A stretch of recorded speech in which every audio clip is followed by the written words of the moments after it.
yang pernah kami temukan, tapi sayang terlambat penanganan. Ada anak SD pulang sekolah panas, ya, panas di rumah udah tidur aja nggak enak karena panas dan berbicara nggak jelas, akhirnya dibawa ke rumah sakit. Kebetulan ya maaf kebetulan kepala sekolahnya ini orang pengurus, jadi segala serba logika. Sakit ya dokter, gitu ya. Nah, setelah masuk rumah sakit nggak jelas sakitnya, akhirnya ini harus ke rumah sakit jiwa. Ya lebih parah lagi orang tuanya yang semakin stres. Anak ini gak sakit jiwa, kok dibawa ke rumah sakit jiwa, semakin stres. Nah, semakin stres otomatis penanganan untuk anak pun juga terganggu. Sampai berbulan-bulan secara fisik akhirnya menjadi lama cacat permanen. Anaknya tuh cantik, pinter, main bola, main voli pinter, bahasa Arabnya juga lumayan. Ya, sekarang sudah mulai dari kelas 5 sampai mestinya kalau lanjut sekolah itu udah seumuran kalian, kelas 3 SMA. Ya sekarang udah sini tangan sini. Oke ya. Oke ya. Nah, padahal kalau kita tahu sejak awal kalau kronologinya seperti itu, mungkin kita bisa menangani lewat apa kira-kira? Satu, lewat rupiah.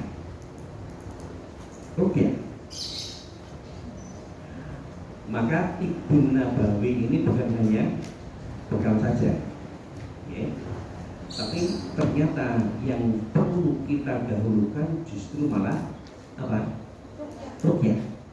Dan rupiah itu jangan kepikiran selalu identik dengan gangguan. Enggak, bukan demikian. Coba kalian catat hormon endorfin. Biar masuk ya, hormon endorfin. Apa itu hormon endorfin? Dengarin aja. Hormon endorfin itu adalah hormon kekebalan tubuh. Hormon ini akan bisa meningkat bagus ketika sel-sel tubuh ini menjadi santai ataupun menjadi geraknya pun indah. Nah, salah satu untuk meningkatkan hormon endorfin itu adalah dengan bacaan Al-Quran. Jadi jangan gamen-gamen, ngaji itu luar biasa manfaatnya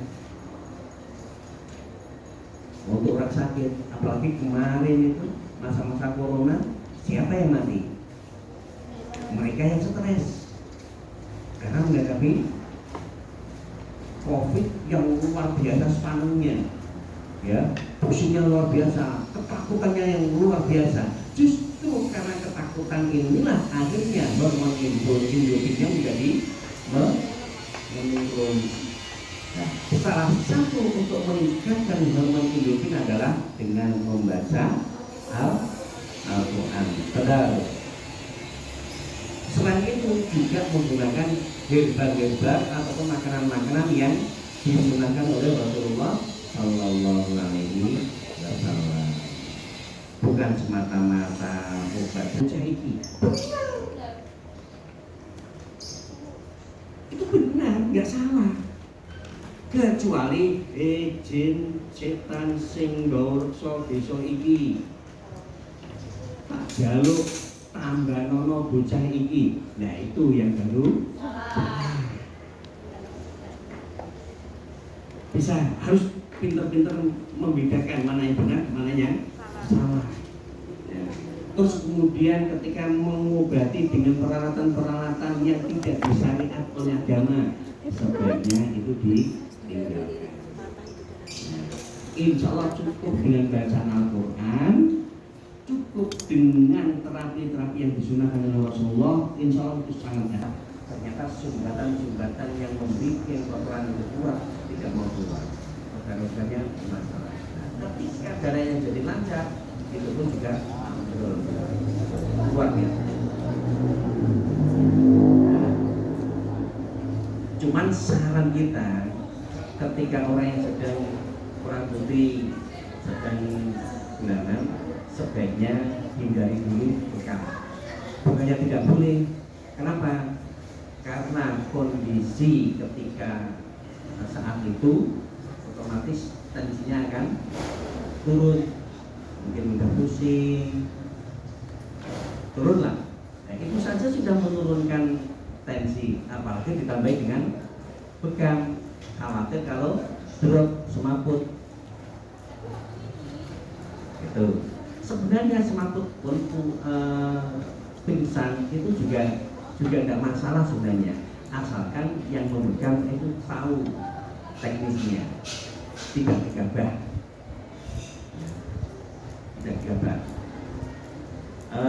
karena adik yang dirahmati Allah, bekam luar biasa. Saya berharap kalian ini setelah belajar, setelah tahu praktek dan pernah mengalami sendiri dibekam ataupun membekam, saya harap nanti kalian akan bisa melakukan itu setelah pulang kampung atau sudah berkeluarga nanti, ya. Jadi tiap kali ada anak bermasalah, kalian bisa nangani sendiri. Ketika suami bermasalah dengan kesehatan, bisa nangani sendiri. Luar biasa. Ya. Nanti akan saya kasih teknik juga. Ada beberapa teknik bekam untuk mengatasi suka semutan kakinya, terus tangan tidak bisa diangkat. Coba jujur aja, di antara kalian ini ada yang tidak bisa begini? Ada nggak? Karena jatuh? Ada? Nggak ada ya? Bener nggak ada? Atau rasa nggak enak di sini? Dan ngangkat gini nggak bisa, tapi kalau diangkat bisa. Diangkat bisa, tapi ngangkat gini nggak bisa. Mentok sampai segini. Nah, angkat ini nggak bisa. Itu bukan permasalahan darah, tapi itu permasalahan saraf yang sedang dislokasi, tidak pada tempatnya. Penyebabnya apa? Bisa jadi karena tidur bantalan dulu. Tahu-tahu asiknya luar biasa, digerak kalau nggak bisa. Ini sama aja. Kemarin beberapa hari yang lalu saya juga gitu. Luar biasa sakitnya. Tapi alhamdulillah selesai. Terus gini, anak-anak, kembali ke bekam. Sebenarnya penanganan untuk kasus kesehatan itu bukan hanya bekam saja, ya. Harus kolaborasi dengan yang lain. Contoh kolaborasi yang lain. Maaf, biar kalian tahu, karena ini juga termasuk langkah. Maaf, sebelum puasa kemarin, hari Jumat, saya sempat menemukan seorang ibu muda yang sedang mengidap penyakit kanker payudara. Saya wanti-wanti supaya beliaunya mau, dan akhirnya mau. Akhirnya saya datang sama istri. Maksud saya, Mbak, sampai punya sakit ini, syaratnya satu, hilangkan rasa malu. Sementara syariatnya jangan dipakai dulu. Maksud saya apa? Ketika membuka lukanya itu tidak malu. Iya Pak, saya disarankan sama dokter di rumah sakit juga gitu, jangan malu. Bahkan ini yang namanya dokter sudah ada benjolan, sudah ada kelihatan nanahnya, akhirnya oleh dokter dibedah, tapi nggak dipotong, nggak disedot. Cuma dibuka aja. Nah, setelah dibuka, otomatis kan jadi luka. Hanya dikasih obat supaya cairannya keluar. Nggak tahu seberapa keluarnya, tapi yang jelas ketika itu saya nyuruh istri, coba dipencet, maaf, keras loh, dan sakit. Akhirnya saya lepas plasternya dan ternyata diameter lukanya itu ada 1,5 cm, luka bekas goresan. Setelah itu apa yang saya lakukan? Dan itu alhamdulillah tanpa menyentuh. Langsung saya cari gelas yang segini, tancap ke pasukan, satu tarikan, apa yang terjadi? Keluar darah. Dan saya tahu ini sakit. Cuma tak pancing, hanya mancing aja supaya darahnya keluar. Setelah keluar, saya lepas. Dan apa yang saya lakukan? Saya ambilkan lintah. Saya bawa lintah 10, ambil lintah.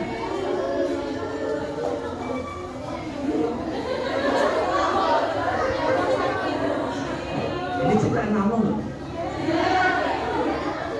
Ini ciptaan Allah ini. Ambil kita, akhirnya saya tingkatkan, tapi pegangnya nggak langsung. Khawatir kalau sudah menggigit susah lepasnya. Pakai sarung tangan, wajib sarung tangan. Dan terus lintahnya pun kita bungkus pakai tisu. Jadi hanya mulutnya aja yang giling-giling ini kita tegakkan ke darah, langsung habis 7 ekor yang lintah tadinya itu hanya segini, akhirnya jadi kalian tahu apa? Ini sebesar lubang botol. Kita masuk angkut nggak bisa langsung nunggu. Masya Allah, luar biasa. Habis 7 ekor. Masya Allah. Apa yang dialami? Gimana, Bu? Oh enak, Pak. Oh enak, Pak. Ya, cokit-cokit yang selama ini itu bilang, ya, oh enak. Nah, terus ketika disedot itu rasanya seperti apa? Ya maaf.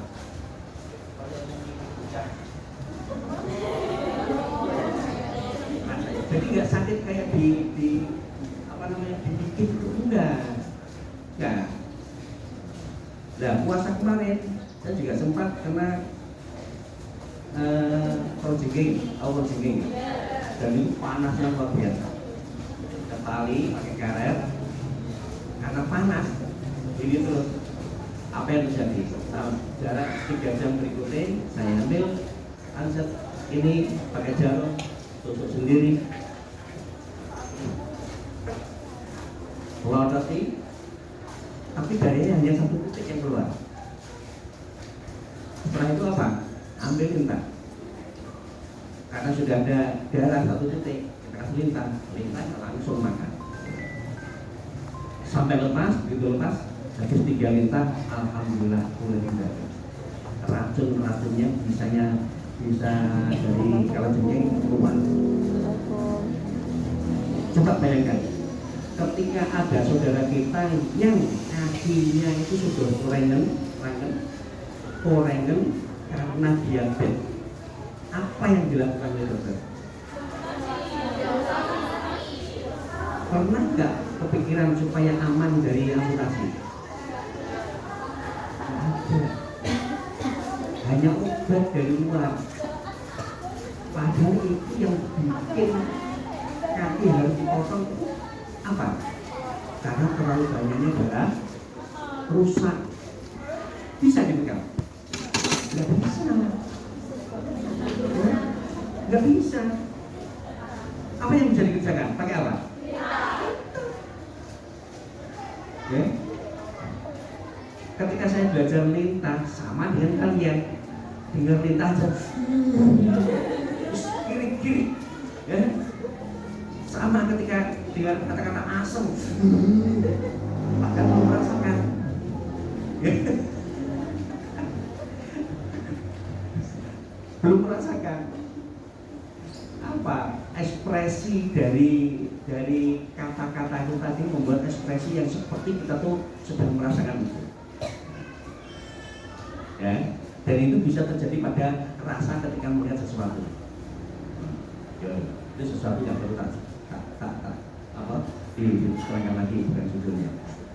Yang jelas kotoran yang dari luka itu perlu dibuang. Orang hipertensi nggak sembuh-sembuh, bahkan sampai kanker otak. Apa yang harus dikerjakan oleh dokter? Batoe digrasi, dibuka, dicarikan mana yang dianggap sumbatan-sumbatan, disuntik, disedot, dibuang. Ya kalau bisa disedot, kalau nggak bisa disedot, setelah ditarik, dibuang, kemudian kembalikan lagi. Pakai apa ya? Dipaku atau di status?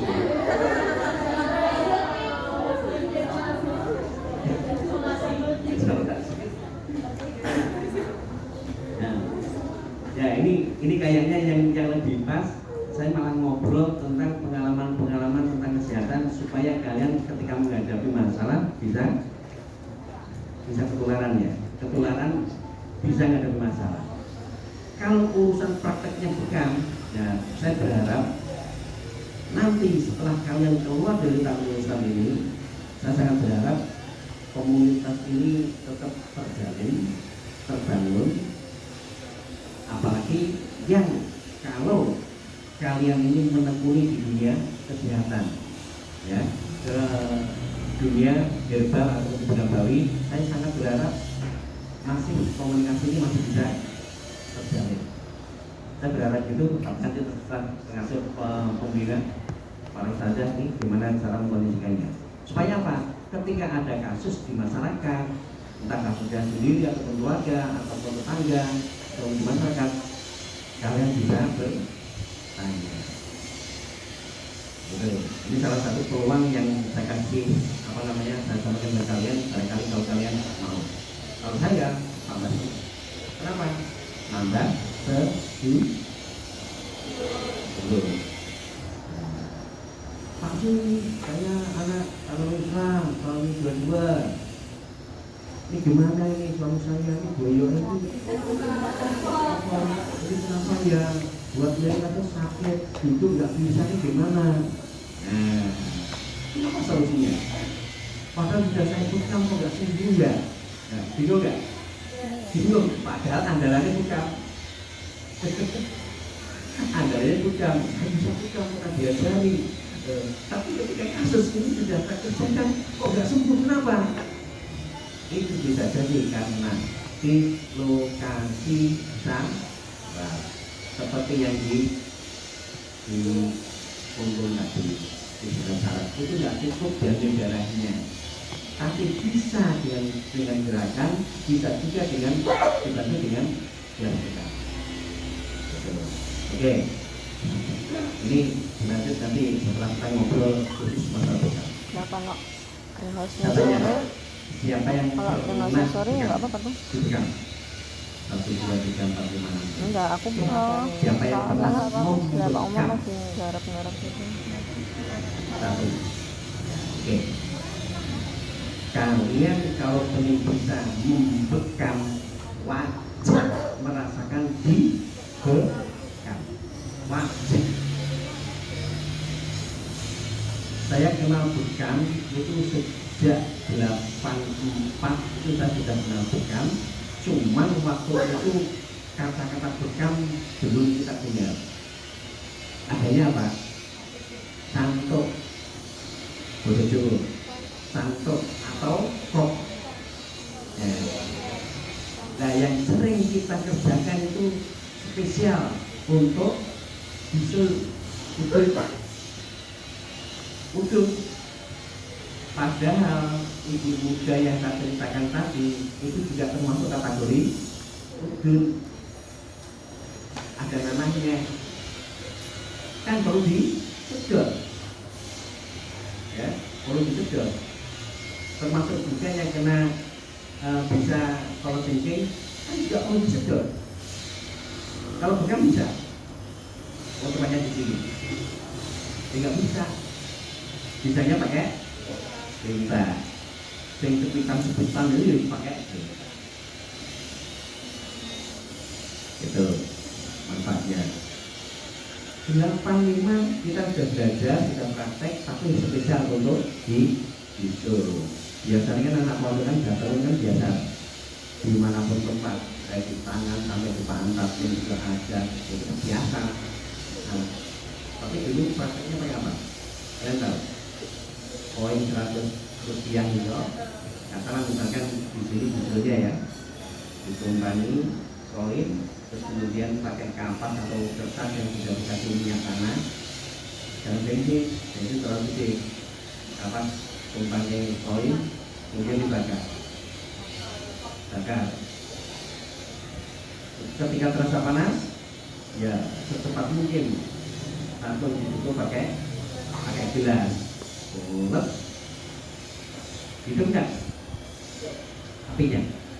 Ya mati karena kekurangan oksigen. Justru kekurangan oksigen inilah akhirnya menarik kulit yang ada. Nah kebetulan di situ ada busole, ketarik sak darah-darahnya. Asalkan bisulnya itu sudah terbuka. Bukannya pakai apa? Bisa disuntik pakai silet ataupun pakai jarum. Enggak usah besar-besar. Disuntik aja yang penting apa? Tubuhnya motosiklik. Enggak apa-apa. Daripada diprotot pakai gelas tukang lebih sakit. Tapi kalau sudah terbuka itu mudah. Maka kalau luka apapun biar nggak merembet kemana-mana, sebaiknya langsung kok. Meskipun yang keluar hanya cairan, insya Allah itu akan cepat sembuh. Nah, ada satu lagi yang perlu tak sampaikan kepada kalian. Mungkin dibilang ekstrim, terserah lah negaranya. Tapi menurut saya enggak. Kalian pernah berpikir untuk pijat wajah enggak? Coba yang pakai kacamata siapa? 1, 2, 5. Coba kalian lepas kacamata, coba ini kamu pijetin, kamu pijetin. Enak ya? Enak nggak? Semuanya aja. Kanan kiri hidung, bawah mata. Enak ya? Enak kan? Ya pasti enak. Pasti enak. Nah, bagi sini. Kepikiran nggak pakai bekam? Kepikiran ya? Oh, efektif banget.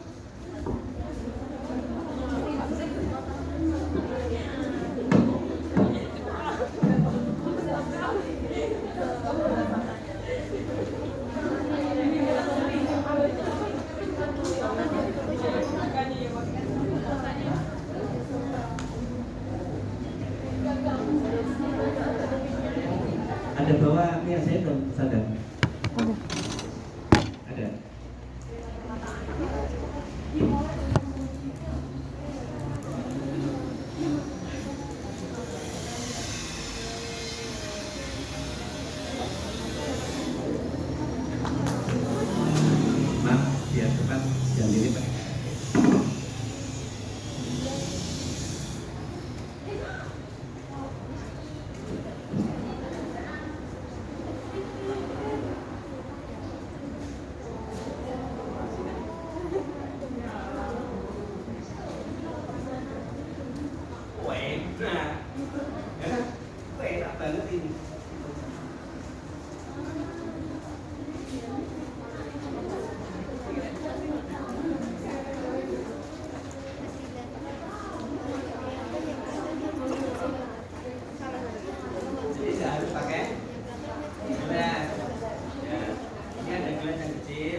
tambah lagi nggak masalah.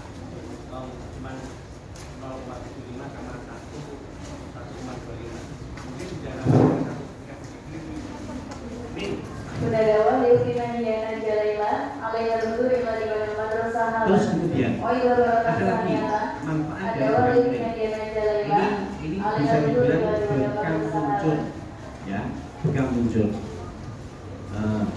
Coba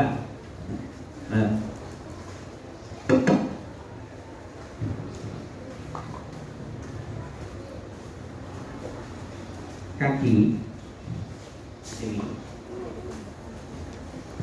maaf ini tulang. Coba kalian raba sendiri yang bagian dalam, bukan luar ya, bagian dalam. Ini lebih terasa tuh kalau pakai minyak. Ada yang sakit nggak? Ginjal gitu ya. Nah, kalian tahu itu apa? Itu varises. Varises. Tapi tidak nampak. Jujur, siapa yang merasakan yang tadi sakit? Nah, satu aja. Itu ya, Mas Mugi, Anida. Nah, Anida. Pernah merasakan kurang? Nah, ini lama-kelamaan dari duduk mau berdiri luar biasa. Itu kalau diterus-teruskan, kalau tidak segera diatasi. Solusinya apa? Kamu belajar lagi Bekalnya apa? biar tambah banyak mananya. Aku tuh banyak udah keras. Bingung sekarang. Benar? Soalnya jarang Ya, praktek sendiri ya. Sama prakteknya. Kita contohkan. Kalau dipijat sini ya sakit. Kalau Kok dilurus sini. Kadang genjengin dulu. magnet yang ada di tengah gelas ini tidak begitu berfungsi, mending dilepas aja. makan sih aja.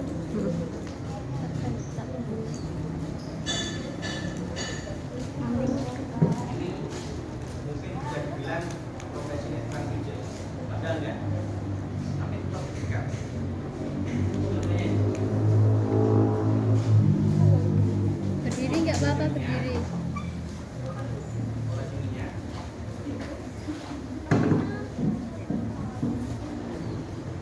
HP-nya siapa? Kasih mana? Satu, jalankan. Lalu longsor. Kalau terjadi gonjang jangan kaget kalau itu sakit. Ya, jangan kaget. Biarin aja. Ini kalau satu sisi. Satu jangan merasa sakit ini. Karena lama nggak boleh berdiri.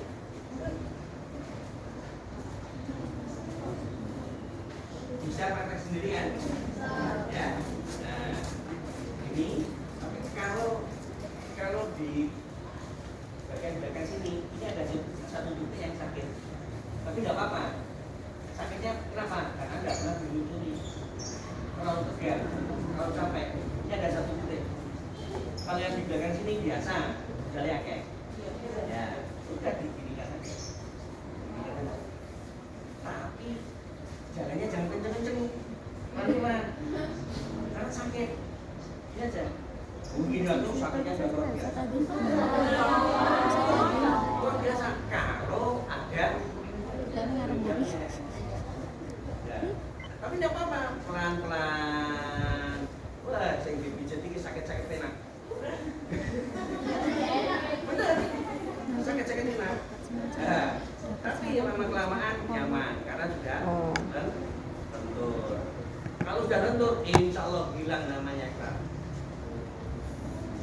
Anda percaya silakan, tidak percaya silakan.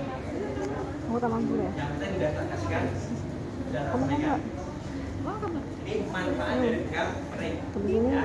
Terus lagi, tadi saya tanya Kan di sini. tangannya yang ada nggak yang tidak bisa ngangkat gini? Semuanya bisa ya. Kalau ada ada yang tidak bisa, itu kalian bawa ke dokter saraf percuma. Kalian datangkan ke tukang pijat, itu pun juga ulur-ulur waktu.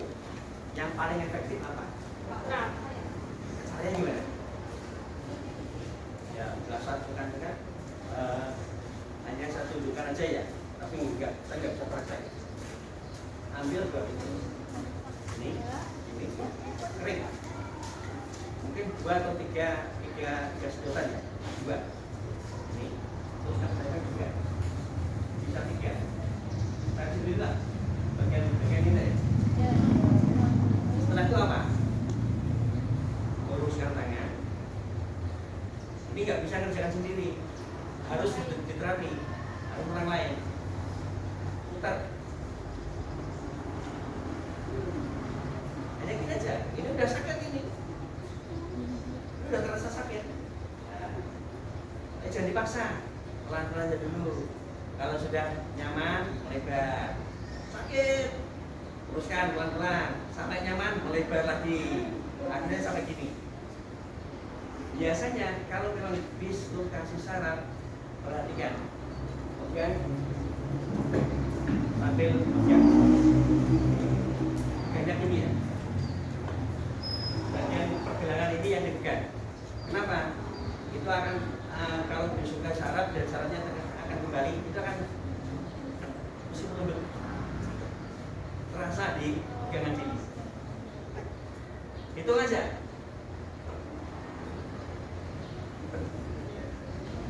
Sampai habis.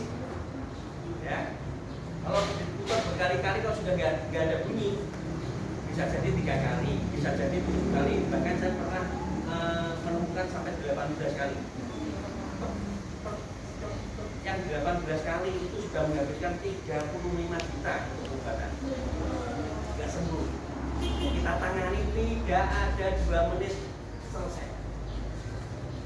Kalian paham apa yang begini? Saraf yang kembali pada asalnya. Kalian lihat otot yang iklannya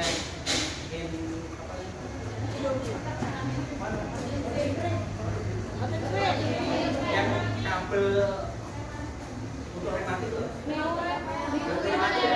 Nah, setelah diusari terus kemudian kembali ya. Ya, itu yang dari itu nggak cukup diobati. Termasuk yang suka kram tadi itu juga bisa selain dilunturkan. Apa? Tetap kering juga. Ya, posisi duduk di sakit posisi duduk agak depan. Dikrop pas titiknya ini tadi yang agak sakit pas pertengahan. Ini titik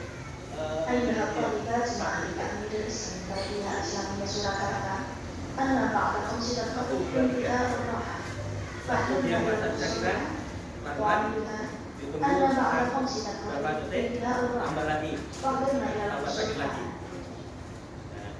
Nah, terus bisa ditambah di atas sini, atau kalau memang dengkulnya yang sakit, bisa ditambah pas dengkulnya, tapi yang kecil.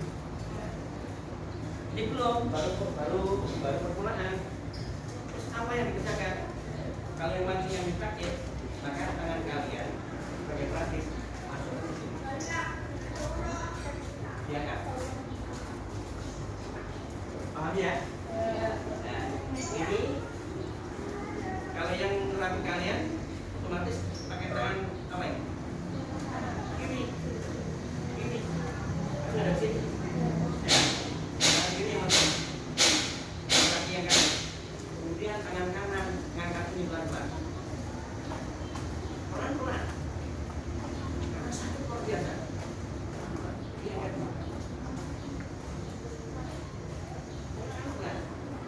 Sampai terasa nyaman, tidak lagi sakit. Insya Allah ini salah satu untuk mengembalikan ketika kita sering mengalami kram. Di kram di kaki ada 2 satunya. 1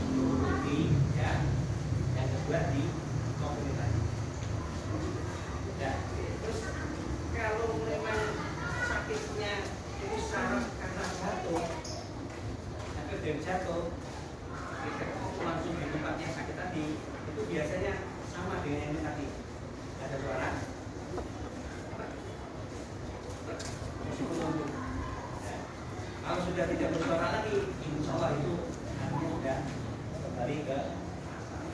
Luar biasa. Jadi bukan hanya yang bahasa saja ya.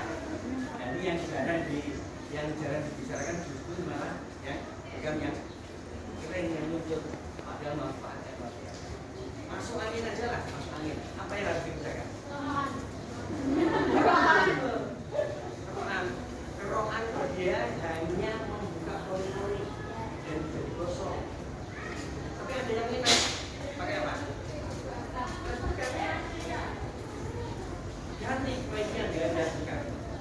Sama dengan kita contohkan tadi buka gini. Kamu berani kerohan dua ya? Mau?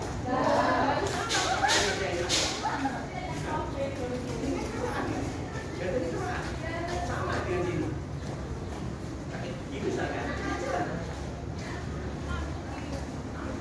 kurang gede, gantilah yang baca besar.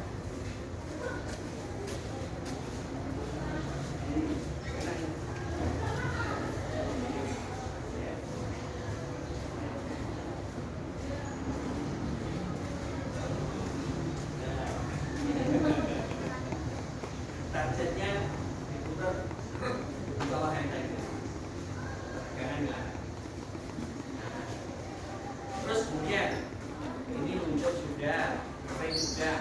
Manfaat yang kering yang lain apa ya? Hipertensi. Karena ini tegang.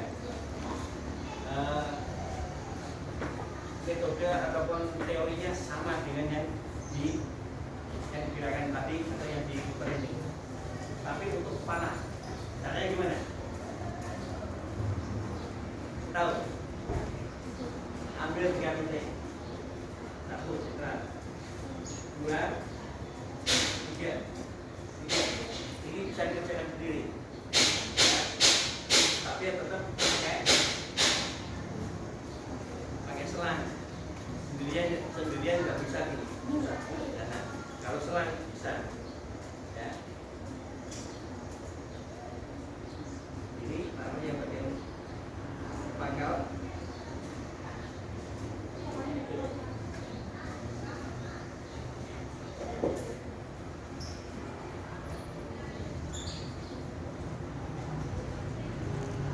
Ini 1, 2, 3.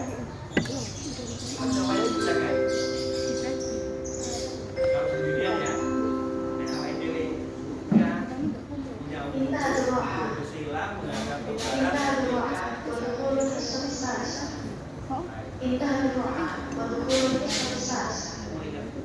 Bias calon mati. Tadi kalau misal nampak di sebelah. Kenapa dibantu dengan kau? Apa? Kira-kira apa nyambungnya apa? Kok sampai ada di kau kemudian kira-kira apa sih? Hasilnya tenang. Sama dengan itu tadi. Kenapa tadi diputar begini dengan dikok kemudian ada suara pek pek pek? Itu syaratnya mulai biasa.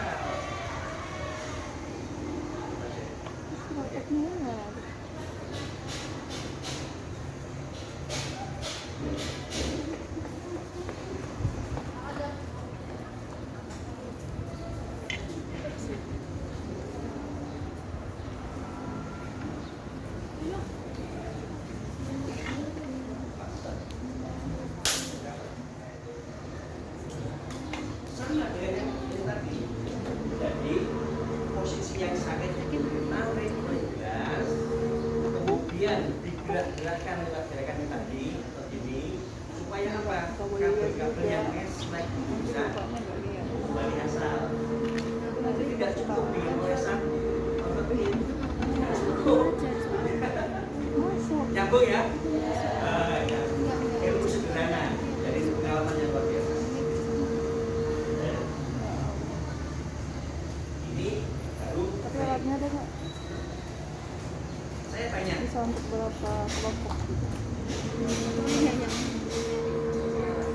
sebelum puasa ada sebuah peristiwa yang luar biasa yang dialami oleh Rasulullah.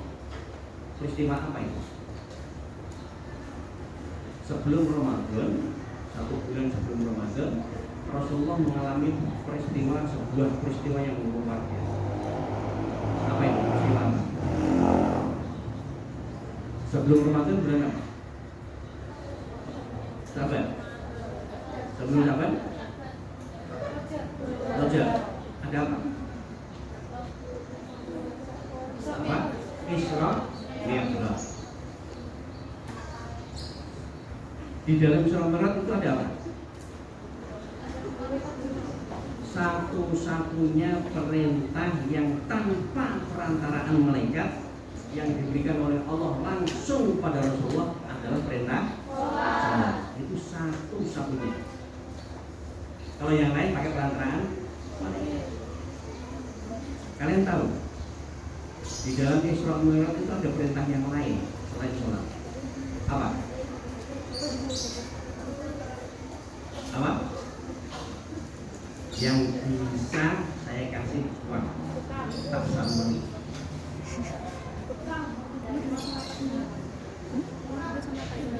Apa? Bukan itu tahu.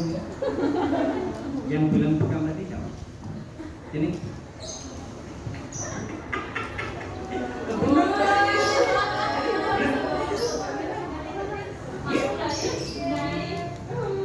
Barokah buat jajan.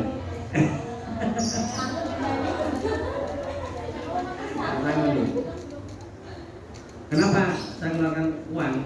Biar terkesan buat kalian, biar tertanam dalam benak kalian. Memang benar perintahnya adalah bekam. Jadi perintah bekam itu turunnya ketika Isra Mi'raj. Setiap kali Rasulullah ketemu para malaikat mengatakan, ya Muhammad, mur ummataka bil hijamah. Wahai Muhammad, perintahkan umatmu supaya mau melakukan hijamah. Hijamah itu apa? Bekam. Hijamah. Ini penting sampaikan. Karena masyarakat banyak yang nggak tahu, nggak kenal. Dan baru kali ini saya harus mengeluarkan dana 50.000 untuk memberikan yang bisa menjawab dengan benar. Meskipun iseng tuh tadi jawab. Iseng. Selama ini tidak pernah berhasil. Kenapa? Karena tidak tahu. Artinya kedudukan bekam itu ternyata tidak kalah dengan kedudukan sholat. Sama-sama turunnya di langit. Catat baik-baik. Lihat sejarah, lihat hadis-hadis. Nggak usah tanya saya, cari aja hadisnya tentang bekam. Turunnya kemana? Ya, itu di langit ketika Isra Mi'raj. Maka bagi seorang pejuang mujahidah seperti kalian, semestinya minimal kalian ini mengetahui manfaat bekam dan bisa mempraktekkan bekam, meskipun tidak harus jadi praktisi, minimal untuk keluarga sendiri. Seperti yang di awal, kalau ada anak kecil panas, sakliannya disuruh terus diapakan selain obat dikasih apa? Ternyata cukup dipeluruti, diluncur pakai gelas bekam. Kalau anak balita nangis nggak apa-apa, udah bajunya lepas semua, pangku mengkurep, udah kasih minyak, nangis nggak apa-apa, ya. Terus minyak habis itu pakai gelas bekam ini, wah, pakai gelas bekam daripada dikeroi gosong kabeh malah loro. Nah, ini nangisnya tuh tapi merasakan enak. Nah, tangisannya anak ketika panas itu bukan sesuatu yang jelek, tapi justru ketika nangis keluar energi ya, keluar keringat ya, hilanglah panasnya. Panas itu bisa keluar lewat keringat. Maka ketika ada orang sakit panas, di antara nih yang kita sarankan selain bekam ini minum air hangat, ya, bukan air es, air hangat. Air hangat. Kenapa air hangat? Apalagi yang diminum itu air kelapa. Saya lebih sering menyarankan pakai air kelapa. Loh, kelapanya yang degan apa yang gimana? Sesuaikan dengan umur si pasien. Kalau pasiennya itu masih muda, berarti pakai kelapa muda. Kalau usianya sudah 50 ke atas, pakai kelapa yang lebih tua.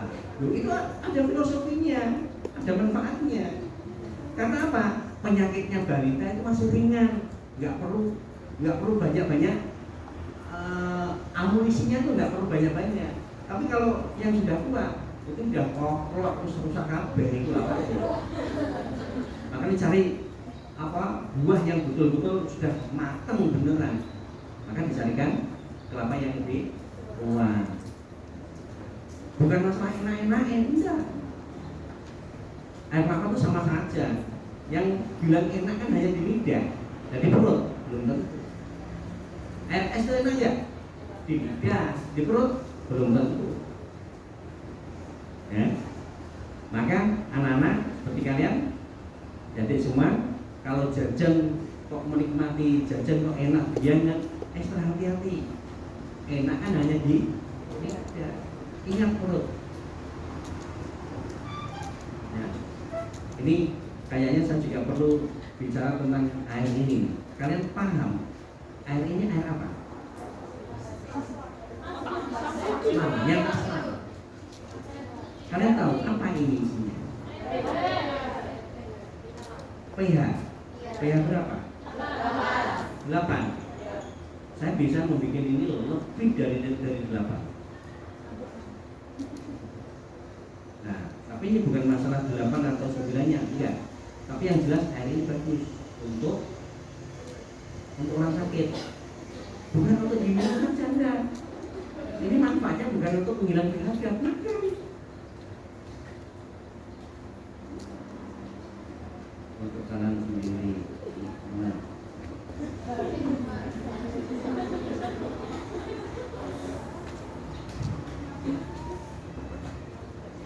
Coba. Ini ada air mineralnya nggak? Nggak ada. Terus kalau bukan air mineral, air apa?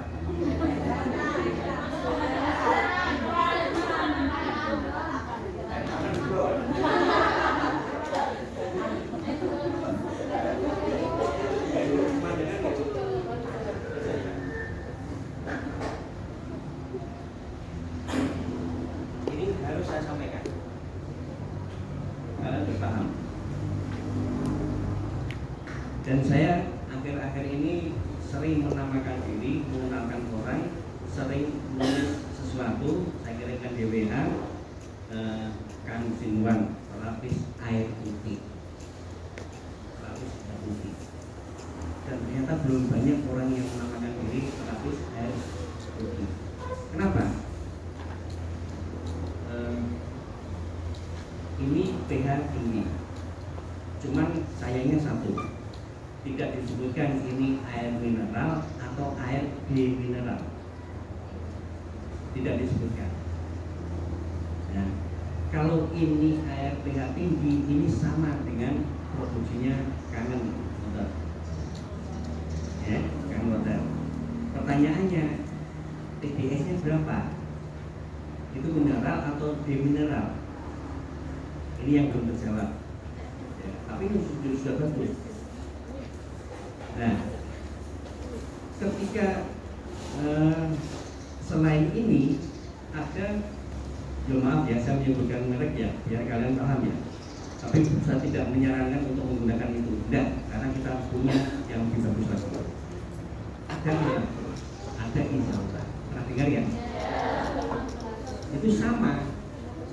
pH itu 8 plus. 8 plus pH-nya. Tapi ada satu kelebihannya, itu termasuk air demineral. Apa itu air demineral? Air demineral itu adalah air yang TDS, bisa kalian catat, TDS di bawah 50. TDS di bawah 50 sama dengan air demineral. Saya terangkan, apa itu demineral? Demineral itu padatan yang terkandung di dalam air.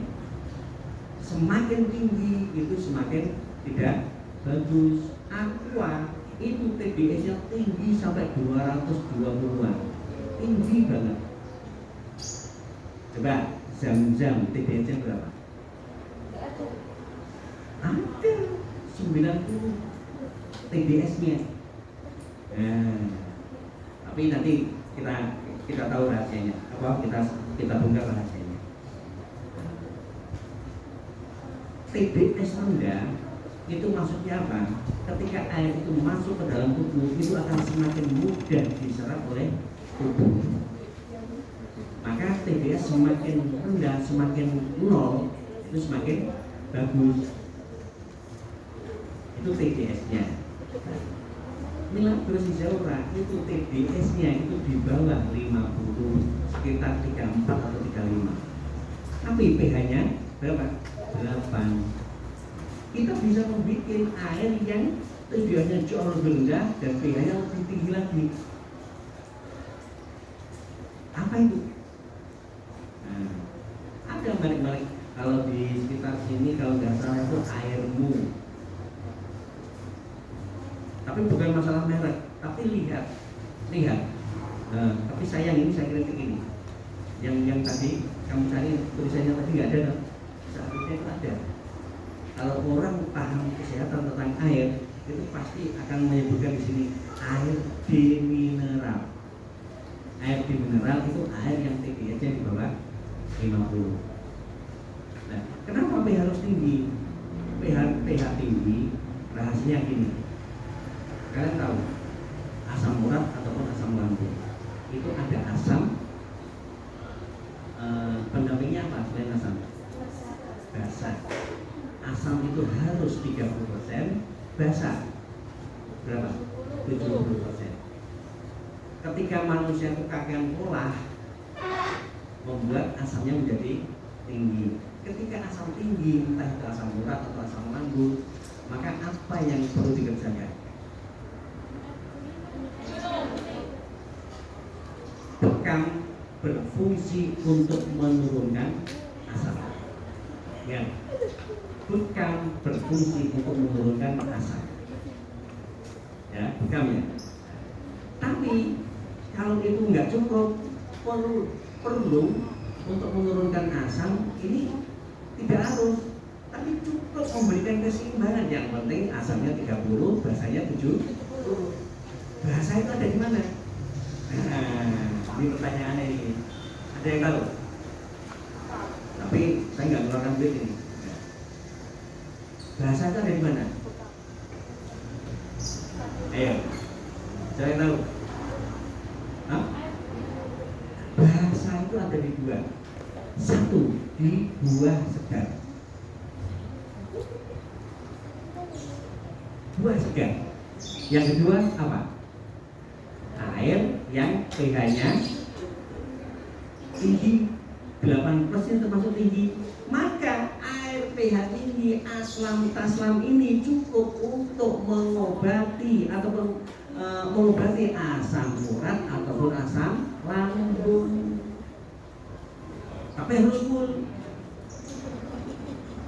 Ada satu lagi pertanyaan. Kalian lihat minyak jelantah, minyak goreng, itu kalau ditaruh di air, diaduk, bagaimana keadaannya? Tidak bisa menyatu. Bagaimana caranya bisa menyatu? Siapa? Dikasih basa. Kalau airnya itu basanya tinggi, dikasih campur menyatu. Coba bayangkan. Usus yang tiap hari dilewati ote-ote, tempe goreng, tahu, mie ayam, santan. Apa yang terjadi di sini usus?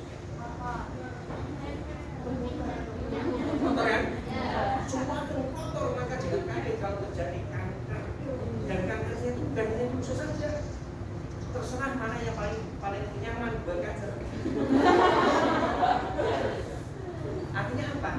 Khusus yang roh itu akan membuat jantung menjadi rusak.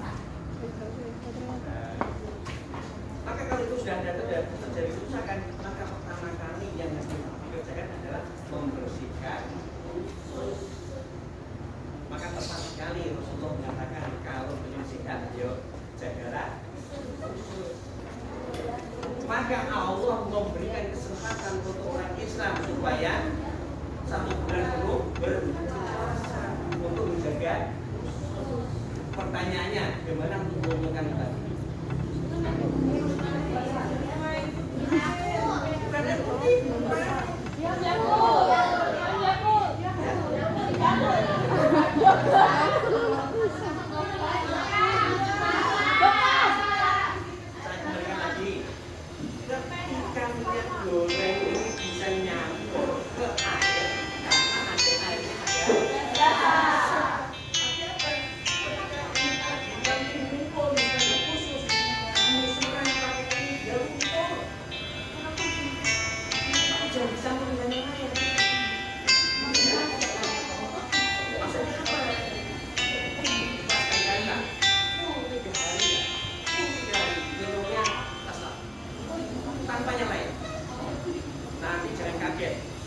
Jangan kaget. Hari yang ketiga. Kan? Satu. BAB warnanya itu hitam. Dan kedua, aromanya melebih menyengat dibanding. Artinya apa?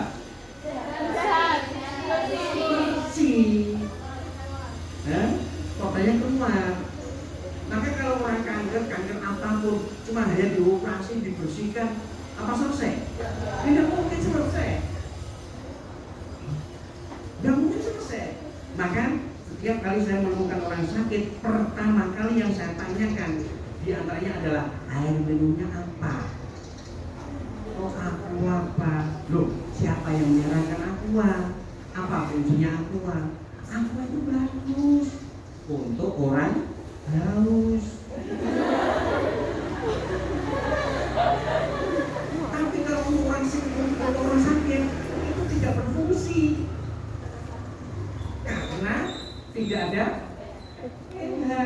Yang dibutuhkan pH supaya pH ini lebih mengingat, lebih menggigit, lebih berfungsi, maka airnya perlu masuk kategori TDS rendah. Maka ini penelitian saya, ini kalau TDS-nya masih biasa, ini masih bisa diperbaiki lagi. Itu loh Pak Dede. Bukan berarti ini jelek, enggak. pH ini udah bagus. Ilmu air masuk ya? Nah, fungsinya apa? Insya Allah kanker mulut. Karena apa? Ingat, seingat saya 80% organ tubuh manusia itu terdiri dari apa? Air. Masuk ya? Ketika orang sakit itu bisa dipastikan salah satu penyebabnya adalah air minumnya yang bermasalah. Biasanya di suatu daerah orang sakitnya itu sakitnya sama,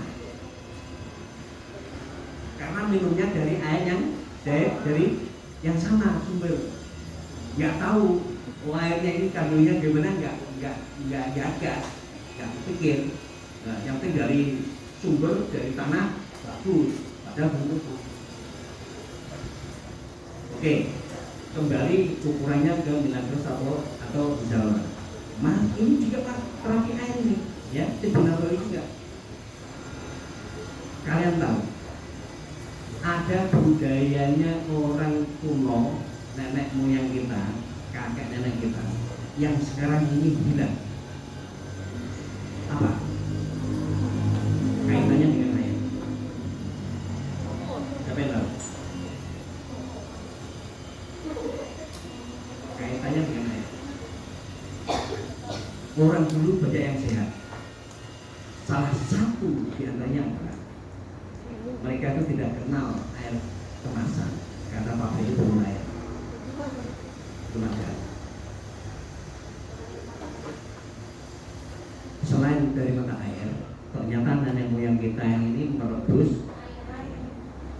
Setelah direbus disimpan di mana? Kendi. Kalian tahu apa manfaat kendi? Dingin. Itu jadinya dingin. Salah satu fungsi daripada kendi selain mendinginkan air apa? Diantaranya, ternyata tanah dan jerami yang sudah jadi kendi itu mampu menyerap bakteri padatan yang ada di dalam air. Makanya setiap kendi itu mesti basah. Karena apa? Ada yang keluar, teresap, dan itu membuat air biasa menjadi TDS-nya itu rendah menjadi bagus karena tersimpan di dalam kendi. Maka kalau ini pengen jadi TDS-nya tinggi, apa menjadi rendah, simpan di dalam kendi. Budaya nenek moyang kita yang sudah ditinggalkan oleh orang sekarang. Maka ketika saya menyarankan orang sakit, ambil air kendi. Setelah itu dikasih tetesan pH. Kalau saya punya tetesan pH-nya, satu nanti bukan menggunakan tetesan pH. Jadi apapun airnya, yang penting disimpan dalam kendi. Nah, jadi boleh ya.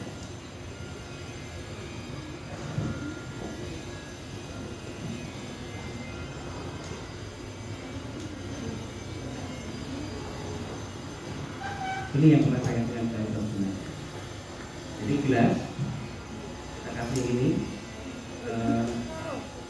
sekali minum, katakanlah kita ambil 3 tetes, 1, 2, 3, nah, taruh di gelas, kemudian dikasih air yang dalam kendi ataupun yang sedia rendah, tuangin, bismillah, minum.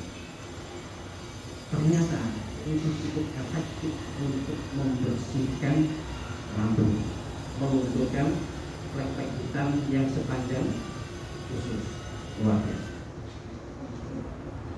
Ini maaf saja, ini sampai jam berapa tuh gak rosok ini?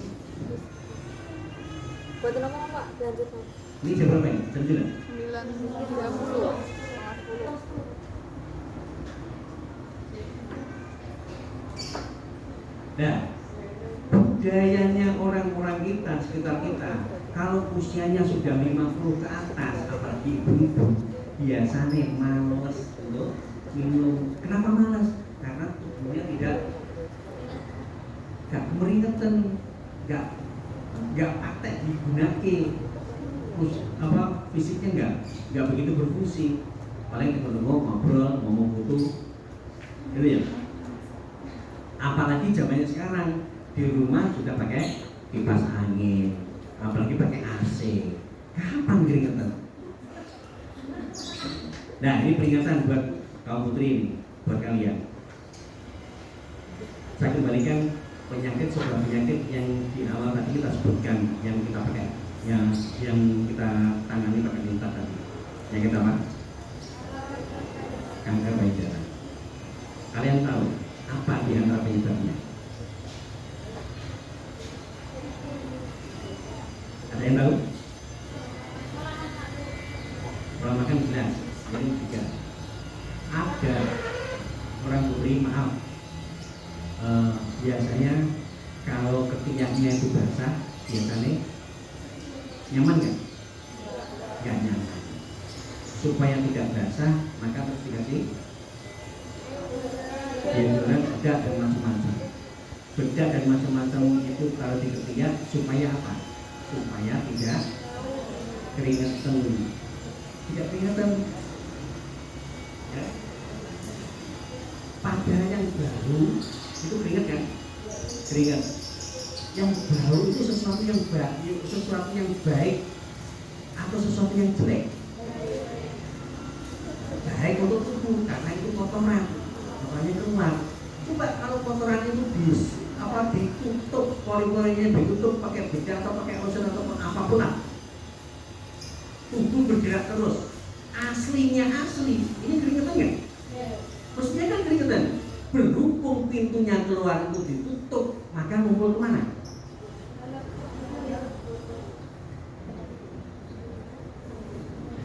Coba bayangkan, keringat itu kotoran, sampah, ya. Kotoran itu toksin, termasuk air seni, BAB, keringat, muntahan, terus ya termasuk lendir, kotoran semua, termasuk keringat. Entah itu dimanapun keringatnya ya, termasuk yang di ketiak. Kalau yang mestinya itu keluar di ketiak, kok nggak bisa keluar di ketiak? Padahal mobil ini gerak terus, maka dia keluar kemana? Tidak bisa keluar, tapi ngumpul di tempat yang strategis yang mereka sukai. Di mana? Itu tadi. Maka orang yang anak putri yang terbiasa menutupi pori-porinya ketiak, ekstra hati-hati. Aduh, pasti aku banget ini. Aku semuanya kan pakai ya? Iya.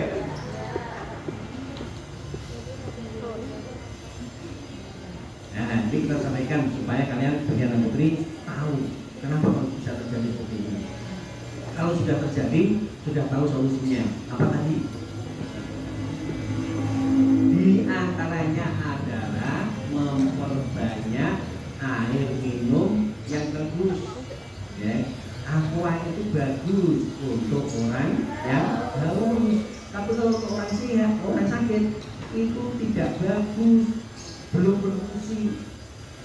Yang dibutuhkan adalah air yang pH-nya rendah, syukur-syukur pH-nya tinggi seperti ini. Nah, maka kalian nanti kalau pulang perlu langganan. Ustaz, ini asam, air. Ini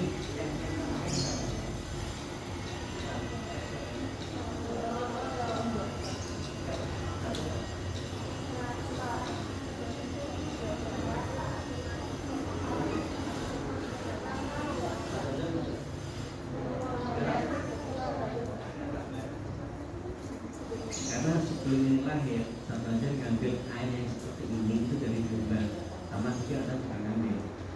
Nah, oke, sekarang sudah tahu ilmu air, ya.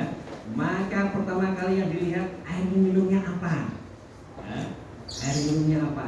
Itu yang pertama kali diperbaiki kalau memang air minumnya kurang memenuhi kebutuhan. Oke, balik lagi ke bekam. Tadi sudah tahu untuk solusi dengkul sakit, terus kram, pundak.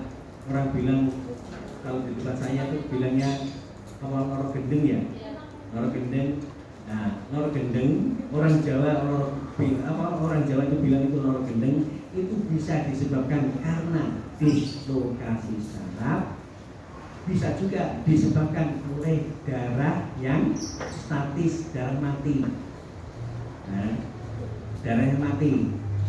Nah, kalau memang itu murni darah mati, darah rusak, maka yang dibutuhkan adalah bekam basah, bekam yang diambil darahnya.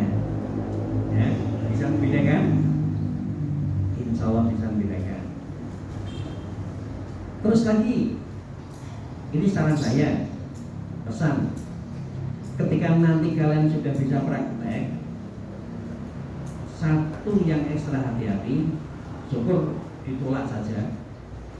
Itu kalau sakitnya itu apa? Sakit ginjal. Saran saya, hindari orang yang punya sakit ginjal. Daripada tambah masalah, mending hindari. Ya. Catatan dari saya, semua orang yang punya sakit ginjal sebaiknya hindari bekam. Bukannya nggak boleh, tidak. Kalau kalian sudah ahli, monggo. Tapi kalau masih belajar gini, hindari. Ya. Catatan ini satu, hindari orang sakit ginjal. Terus yang kedua, biasanya orang yang baru pertama kali bekam, apa yang dirasakan? Belum ditangani, apa yang dirasakan apa? Panik ya, takut ya, takut.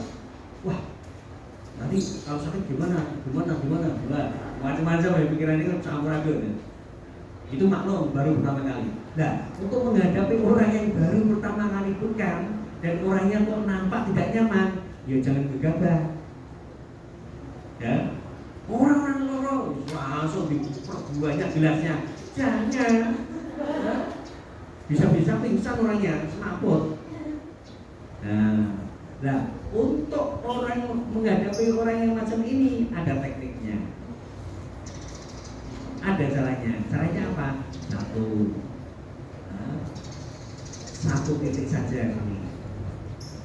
Nanti kalau sudah di jarum merasakan enak, nyaman, satu titik selesai, bisa ditambah 2 titik, enggak. Itu nyaman, bisa tambah lagi, gitu ya. Jangan langsung banyak. Ya.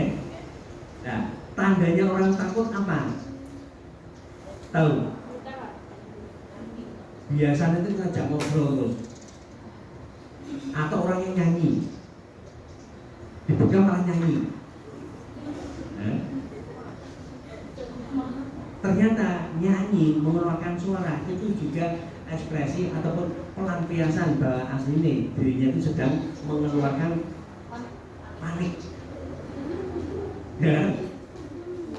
Nah, terus yang ketiga, catatan juga ini. Jangan pernah menyebut kata-kata pingsan. Ya, hindari kata-kata itu. Kenapa? Kata-kata pingsan bagi masyarakat umum itu sesuatu yang menakutkan, mengerikan. Ya, padahal itu aslinya apa? Hanya tensinya sedang rendah turun. Solusinya apa? Ketika menghadapi orang tonton pingsan, lepas semua gelas, suruh tidur di tempat. Gak ada menitan, serang gue langsung bablas, hilang pingsannya. Ya, ketika pertama kali terutama. Nah, terus apa yang perlu dihindari lagi? Maaf, ini harus saya sampaikan kepada kalian, karena kalian juga akan menjadi praktisi dan harus tahu. Gak perlu banyak dirembuk, tapi tanam baik-baik. Tanya juga pada pasien, punya pasangan hidup enggak? Punya istri atau punya suami enggak? Kalau punya, maaf. Kalau orang yang minta kami itu hari Jumat, maaf, kemungkinan besar malam Jumat mereka itu sudah melakukan ibadahnya suami istri, ya. Nah, pagi hari atau siang harinya sebaiknya hindari bekam. Ya. Kenapa? Karena tensinya turun. Kalau turun bisa pingsan. Ini rahasia ya. Catat baik-baik ya. Nanti kalau bingung tanya.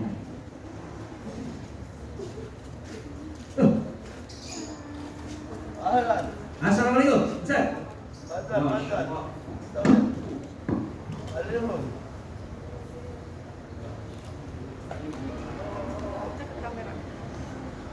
Mada. Muntador zamana.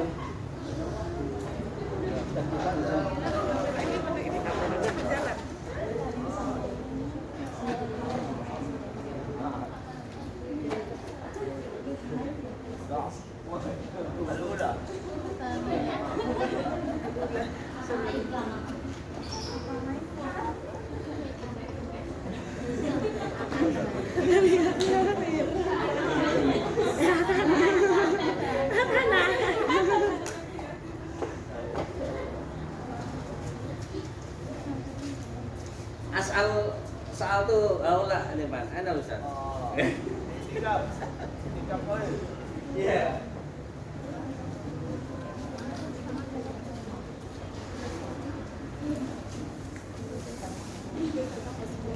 Catatan yang perlu dihindari. Tadi masih ingat ya?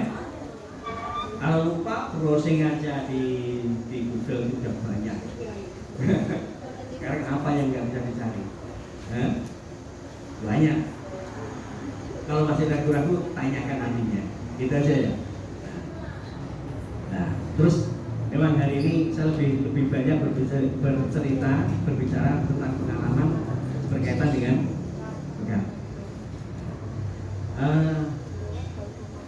orang epilepsi. Nah, epilepsi kasus ini. Catatan sudah, insya Allah cukup. Apa yang ketinggalan ya kalau catatan ini? Orang yang tadi habis ibadah malam Jumat tadi, terus atau orang untuk putri yang sedang sebaiknya dihindari. Bukannya nggak boleh, bukan menghindari. Nah, terus kemudian orang yang terdeteksi bahwa tensinya itu turun, ya, kering kerontak, ya, dan pusing, itu kan jelas tensinya turun. Tapi kalau ada orang yang kurus, kering, tapi seger, kan ada gitu ya. Nah, insya Allah itu aman. Terus lagi yang dihindari tadi apa? Sakit apa? Ginjal. Bukannya tidak boleh, tapi sebaiknya dihindari. Apalagi jelas-jelas sudah pasang apa tiap berapa hari sekali cuci darah, sebaiknya dihindari. Sudah terlalu. Karena kalau sudah cuci darah, kayaknya tinggal menunggu pantas saat.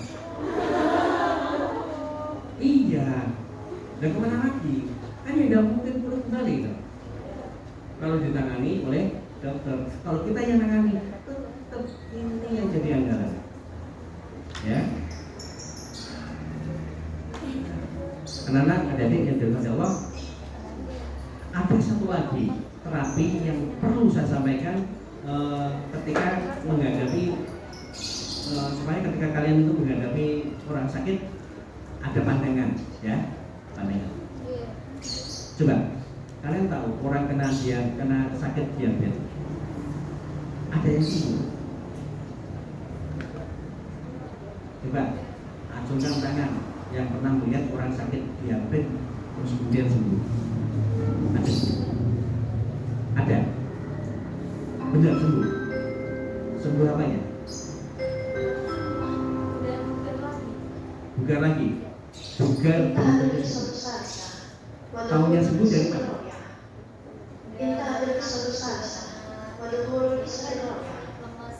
Nah, sudah biasa ya? Terus yang dikonsumsi setiap hari apa? Ada yang dikonsumsi rutin nggak? Nasi putih panas sama gula. Gula. Nah, terus ada obat yang masuk? Ada. Apa? Gak tahu. Itu namanya belum sembuh. Masih dikelola dengan obat, dengan menu makanan. Sembuh tidaknya orang diabetes itu bukan dilihat dari bukannya tubuh, bukan dari normalnya gula darah atau sembuhnya luka, bukan. Orang diabetes sembuh atau tidak itu dilihat dari, bisa kamu catat, HbA1c. HbA1c.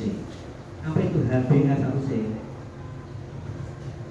HbA1c itu yang bisa melakukan hanya laboratorium kesehatan untuk melihat kualitas pankreas. Ya. Kalau labnya itu sudah menyatakan normal, itu namanya sembuh. Tapi kalau masih ada sakitnya, parahnya melebihi batas, nah itu namanya belum. Kalau HbA1c-nya itu sudah normal, itu sudah tidak butuh lagi obat-obatan, entah itu insulin, entah itu obat penurun gula. Ya. Nah, ini sudah menjadi rahasia kedokteran modern medis bahwa ada dua penyakit yang tidak bisa disembuhkan. Satu, apa tadi? Diabetes. Yang kedua apa? Hipertensi. Hipertensi itu tidak bisa disembuhkan dengan kedokteran. bisanya apa? Dikelola supaya tensinya tidak tinggi untuk hipertensi. Untuk diabetes dikelola supaya gulanya tidak tinggi. Hanya itu Pak. Diabetes dengan cara apa?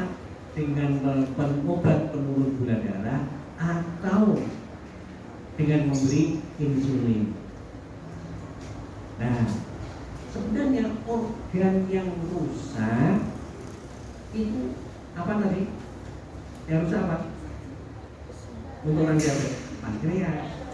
Selama ini dunia kedokteran belum punya cara untuk memperbaiki pankreas. Ya. Maka sampai hari ini di dunia modern medis kedokteran, penyakit selain hipertensi termasuk juga diabetes itu penyakit yang tidak bisa disembuhkan. Mengkonsumsi insulin bagi orang diabetes, mengkonsumsi obat penurun gula bagi orang diabetes, pertanyaannya sama satu, mengkonsumsi itu sampai kapan?